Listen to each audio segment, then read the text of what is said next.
नमस्कार दोस्तों, स्वागत है आप सभी लोगों का मेरे YouTube चैनल पे आने के लिए। आज हम डिस्कस करने वाले हैं कि क्यों इंडियन इक्विटी मार्केट नहीं गिर रहा है, क्यों बड़ा करेक्शन इंडियन इक्विटी मार्केट में नहीं आया है और आने वाले पीरियड के अंदर भी उसकी प्रोबेबिलिटी बहुत लो है।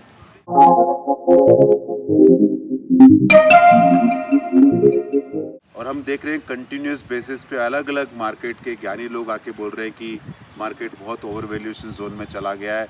और ये बात करीब करीब 2 साल से लोग बोल रहे हैं, काफ़ी लोग उन्होंने बातें कही हैं, लेकिन उसके बाद भी मार्केट कंटिन्यूस बेसिस के ऊपर बढ़ता जा रहा है। तो उसका रीज़न आपको बताता है क्यों मार्केट कंटिन्यूस बढ़ता जा रहा है और क्यों मार्केट में बड़ा करेक्शन नहीं आएगा। हो सकता है कोई इवेंट बेस्ड रिस्क हो, जैसे कोविड टाइप कोई रिस्क हो, उसको कोई भी प्रिडिक्ट नहीं कर सकता और उसके बारे में कुछ भी ऐसा नहीं कर सकते कि उससे आपका पोर्टफोलियो बच जाए। लेकिन स्ट्रक्चरल तरीके से इंडिया में कोई मंदी है क्या, तो वो बिल्कुल नहीं है। और जब आप मार्केट को देखते हो और वैल्यूएशन को देखते हो तो मैं आपको कुछ डेटा दिखाता हूँ। आप निफ्टी को देखो, 2003 के अंदर निफ्टी जब पहली बार 2000 पॉइंट क्रॉस किया तब इंडिया की जीडीपी 25 लाख करोड़ थी और लिस्टेड कंपनियों का मुनाफा 91,000 करोड़ रुपीस था। 2003 से बाद में जब निफ्टी 8000 पे पहुंची, 4 गुना निफ्टी बढ़ी, तो लिस्टेड कंपनियों का मुनाफा भी 91,000 से 3,77,000 करोड़ हो गया। अभी हमको नंबर मार्केट के और रिटर्न बहुत ज़्यादा दिख रहे हैं, क्योंकि 2011 के अंदर इंडिया का जीडीपी 77-78 लाख करोड़ था और तब लिस्टेड कंपनियों का मुनाफा 3,99,000 करोड़ के आसपास था और निफ्टी का नंबर करीब करीब 8,000 के आसपास था।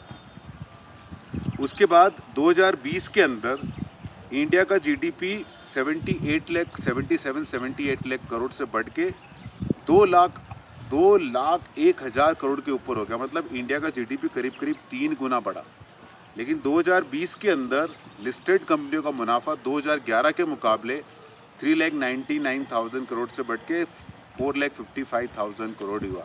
तो मतलब 2011 से 2020 के पीरियड में इंडिया का जीडीपी 3 गुना के आसपास बढ़ा, लेकिन लिस्टेड कंपनियों का मुनाफा बहुत ही कम बढ़ा।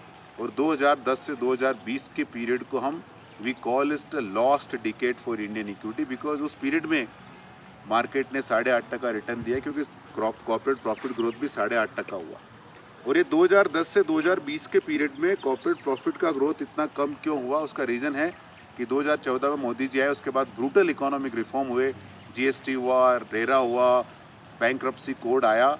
उसकी वजह से old way of doing business को new way of doing business आया। तो हमने देखा 2014, 15, 16, 17, 18, 19 में खाली profit pool was limited to few listed companies, only clean company like Britannia, Asian paint, Pidilite, HDFC, ऋतिक स्टॉक चले थे। Post COVID we are living in a different era all together. तो 2020 का जो प्रॉफिट 4,55,000 करोड़ था, वो अभी 2024 में बढ़ के 3 गुना हो गया, 15,14,000 करोड़ के आसपास हो गया। तो जो निफ्टी का 3 टाइम 8,000 से 24,000 का ग्रोथ देख रहे हैं ना, ये happen because corporate profit approximately 3 गुना बढ़ा है पिछले पोस्ट कोविड के बाद। तो ये जो मार्केट का हम ग्रोथ देख रहे हैं, it is led by GDP expansion and led by corporate profit growth. और कॉर्पोरेट प्रॉफिट ग्रोथ पिछले 2010 से 2020 का जो अंडर परफॉर्मेंस वो कैचअप कर रहा है विद लैग इफेक्ट, और इसलिए हमको मार्केट में रिटर्न बहुत ज़्यादा दिख रहे हैं। एक तो पार्ट ये हो गया। दूसरा पार्ट, जो फॉर्मलाइजेशन ऑफ इंडियन इकोनॉमी हो रही है, वो बहुत ही पावरफुल टूल है और इसको काफ़ी लोग समझ नहीं पा रहे। मैं आपको एक छोटा सा इलस्ट्रेशन देता हूँ कि इंडिया करीब 850 टन गोल्ड साल का इंपोर्ट करता है। एट करेंट प्राइजेस वो 7 लाख करोड़ के आसपास होता है और उसमें करीब करीब 70 to 80% is use for jewellery manufacturing. तो वो 5 लाख करोड़ के आसपास ज्वेलरी मैन्युफैक्चरिंग का बिजनेस होता है। ईयर 2000 में खाली 5% of this 5 lakh was part of formal economy. मतलब जो ऑर्गेनाइज ज्वेलर्स लाइक कल्याण, टाइटन का मार्केट शेयर था, वो 2024 में बढ़ के करीब करीब 36% हो गया। तो 5 लाख करोड़ के ऊपर का मैं 36% लूँ, 5 लाख तो करीब 2 लाख करोड़ के आसपास आता है। और अगर हम 10 से 15% प्रॉफिट मार्जिन भी मांगे ऑर्गेनाइज ज्वेलर्स की, तो 20 से 30,000 करोड़ रुपया नया प्रॉफिट पूल के अंदर आ गया। सिमिलरली आप ऑनलाइन फूड ऑर्डर कर रहे हो, ऑनलाइन चीज़ें ऑर्डर करते हो, पहले चीज़ें कैश इकोनॉमी का हिस्सा था, were not part of formal economy and it was not part of organized profit pool. अभी आप जो भी मोबाइल से ऑर्डर कर रहे हो, चाहे कॉस्मेटिक ऑर्डर कर रहे हो, चाहे खाना ऑर्डर कर रहे हो, चाहे ग्रोसरी ऑर्डर कर रहे हो, जो भी आप डे टू डे एक्टिविटीज़ की प्रोडक्ट इस्तेमाल कर रहे हो, वो अभी are becoming part of formal economy. तो वो प्रॉफिट पूल बढ़ते जा रहा है और इसकी वजह से हमको फॉर्मल इकोनॉमी में ग्रोथ दिख रही है, कॉर्पोरेट प्रॉफिटेबिलिटी में ग्रोथ दिख रही है। और ये स्ट्रक्चरल स्टोरी है, ये स्टोरी कोई एक इवेंट बेस्ड नहीं है।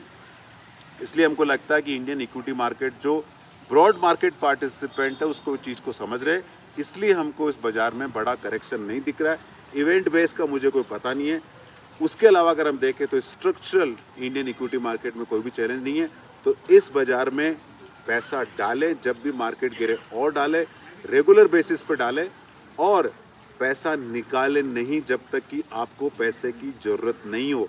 और पैसे की ज़रूरत है तो आप पहले ये भी देखो कि एफडी को तोड़ सकते हो या आप रियल एस्टेट को बेच सकते हो या गोल्ड को बेच सकते हो, क्यों इक्विटी को बेचते हो जहां return has been really outstanding.